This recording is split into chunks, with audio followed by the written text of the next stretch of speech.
unwanted cruel killings are going on in view of expansion of underworld criminal activities.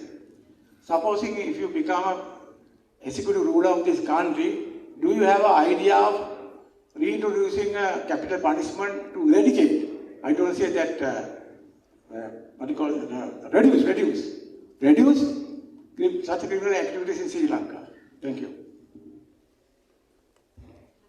You ask a very sensitive question, and I am pushed against the wall because I had to answer it in front of the Buddhist clergy in this place. The capital punishment, as Buddhist, as per our religion and the culture of this country, all that, has not been acceptable to the people. There will be a lot of protest, but I think if the people cannot be guided with anything lesser than that, they only understand capital punishment, then you might have to, somebody will have to think about introducing it. People, of course, then they have argument to say that by giving capital punishment, you can't correct the people. Some people are arguing on that direction also. But whatever the argument, I think, some of the things some people do, they deserve capital punishment. Now recently we saw a girl was raped, school girl in a bus. In India some times ago, a medical student was raped and killed by 6 people. They all were given death sentence. So there are cases like that. Some people deserve capital punishment. So we have to do the justice to, not only to the victim, do the justice to the culprit also. Giving capital punishment may be the justice to the culprit in certain cases.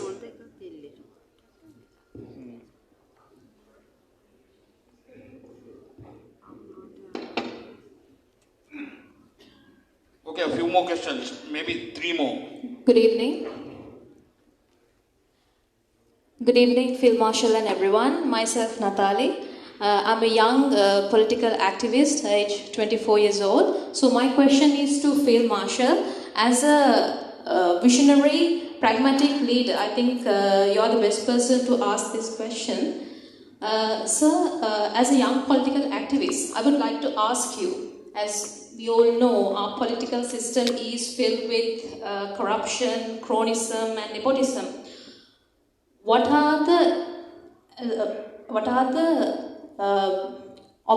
main obstacles that young political activists face when they come to politics, and what are the solutions to overcome to them to face those problems? How can they overcome from those obstacles? Thank you. It is like this. If you want to start politics young, then obviously when you start politics young, political activities, you will be working with some senior people in some place, in some way. Our problem is this: majority of the senior politicians are corrupt and they have no vision. They are not doing the justice to the people. They have no feeling for the people, lot of issues. So, but you are still forced to work with them. So that will be a practical problem what you are going to face in this country as far as this corrupt political culture is there. Whoever who comes to politics, the younger generation, they have to go through the mill, they have to face the reality. So that is a problem. I can't give you a solution for that. I can't say. Of course, I can tell you, if you want to start politics, first identify some good politicians. That is another problem, because you have to identify and establish some contacts with them from the area where you want to do politics. So that is not very easy in this country. But otherwise, you must definitely get hold of, identify and earmark some politician who is on the right line, right direction, and try to do politics with them. That is all I can tell you. Otherwise, the solution for you also has to come all the way starting from the top. When this whole system is cleaned up, then your aspirations might become realistic.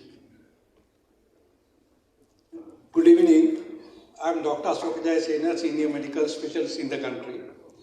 Sir, my question is that politician, our traditional politician, fool the country. When it comes to election, they promise sun and moon. Even next election, I think they are all planning to come out with some emotional issues so they can fool the people. So is there any possibility that election manifesto can be made a legal document so they can't fool in other countries? I think in European countries, election manifesto is a legal document. Is there any possibility? As professional, we are with the view that it should be made a legal document. Otherwise, they will promise sun and moon. When it comes to power, they will do the different. Thank you.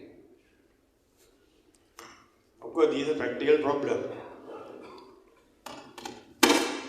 On the political stage, people, even from me, many people have been asking about the manifesto and what I will do and what are my plans.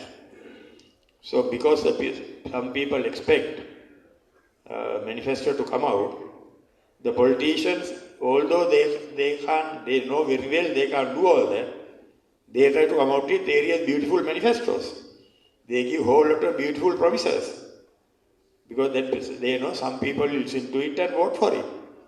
But the fact remains, in this country, what is the point in giving promises when the country is bankrupt and collapsed and country has gone rock bottom in the economy in the country? So we will not be able to do any of those things. So expecting a manifesto to start with is a unrealistic thing. Because you can give a manifesto, but it will not be possible unless you come with a very practicable way of handling these issues. That is why I thought I came out with some ideas as per my conscience. But some people, when they will start talking, they promise everything under the sun, under the moon. But those things are not practicable in this country. So people also listen to them and start voting for them. But as it is, if you want to take legal action against them, when the country is in this situation, in this predicament, you will have to take legal action against all the parliamentarians, all the local councillors, sack all of them. Then you bring a new lot, they also will have to be sacked. Because without going through a proper process to develop the economy in this country, absurd giving promises, absurd making manifestos, that is the realistic, the truth. I understand the way I can see what's happening around us. That is the truth, those are the facts I can understand. I can see what's going on in the country at the moment. So patiently, without asking the politician to come out with manifestos, you have to find out a politician who can be trusted. How do you find out a politician who can be trusted? By digging into his background. Not after listening to all sweet stories, all beautiful stories he is telling. Find out his background, whether this man is a capable man, efficient man, what has he done, has he produced results. Likewise, identify the correct people and vote for them. Then they might come and try to do the right thing for the people. If you listen to the manifestos, it will be finally a blunder again and will be definitely a failure again and again. Okay, last question. After that question, you can still talk to him after this. Because people are hungry, they have to go for dinner. You can still ask questions. Okay. After him, you ask them. Right. Sir, Lasanta Do you want to ask a question? No. Okay. Nihara. Okay. After you. Okay. My name is Lasanta Mendis. We are talking about corruption. And sir, the current electoral system is the root of corruption. Because although although you also said, we are to be blamed for people whom we elect. Actually, we don't elect the best person. We elect the best person the party puts. Right? So, if you are aspiring to be the president, I think you should really reconsider, going back to the earlier first past the post system, where the parliamentarian becomes accountable to the people. Today, no parliamentarian comes to seek our vote. So, I think the heart of the problem is we need electoral reforms, and if you can make that a priority, I think most of these things can be done. It is something like this. We had the electoral system earlier. We were selecting the representatives from the electorates earlier.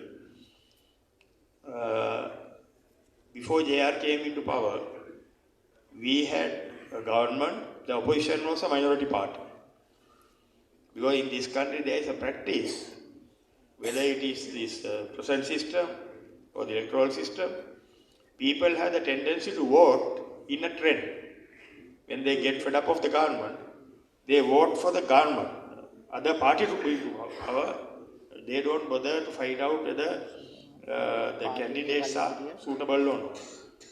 They want to bring the other party into power. That is what was happening even before that time, earlier. That's why before 77, when JR won 77, I think the opposition was about, had only 10 MPs or something. Before that, when Sirma was Prime Minister also, JR and them had only about 7 MPs. So when then the minority party became opposition. So to stop that, to ensure that the opposition also one of the major parties, this system was introduced. That is how this system came. The problem is, even in the previous system we have seen, people vote with the trend. People don't vote for the individuals. When a party comes to power, even there is a polpinta from that party, that polpinta also will win election and come because the people vote for the party when they want to change the government. So these are the issues basically. So that is why without correcting the political culture, until such time our people start thinking properly and voting for the correct people, unless that happens, none of these systems will work. Every system can fail. Good evening. My name Your question is good. We'll have a chat later. Yeah, Nihara, go ahead. Yeah, my name is Nihara Jayatilaka. I just want to clarify. Now, today's exercise, I think some of the people are a little confused. Are you coming forward as an independent candidate to face the election?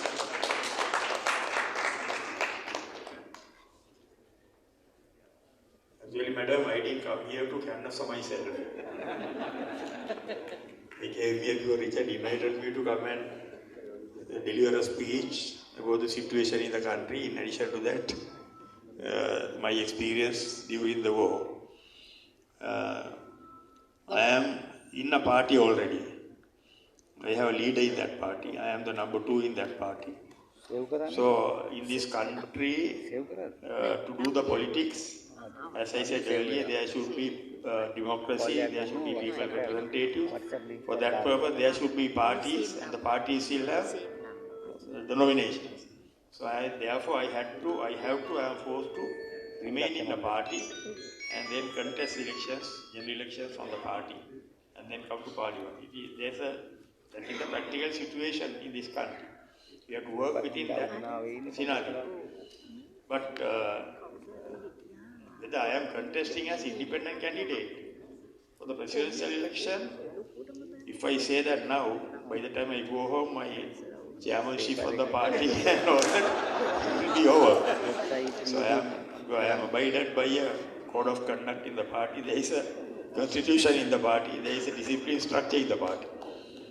But I believe people in this country, if they want independent candidates, they will have to rally around, get into some strong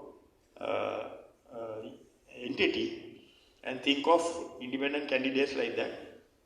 I personally believe trying to protect a party or trying to protect individuals in a party is not in the interest of the country.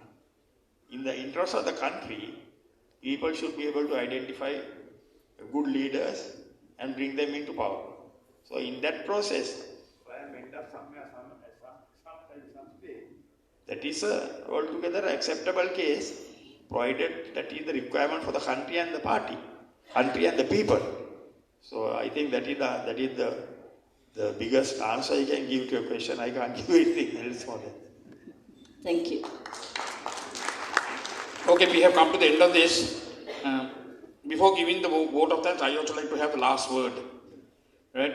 So, there is one way we can herald in a leader whom we want. Now, if we want Field Marshal Sarath Fonseka as a leader, and the correct way of doing that is through the SJB, we have to convince Sajid Premadasa that he has to relinquish his position for 5 years and give this man a chance for 5 years to build the country.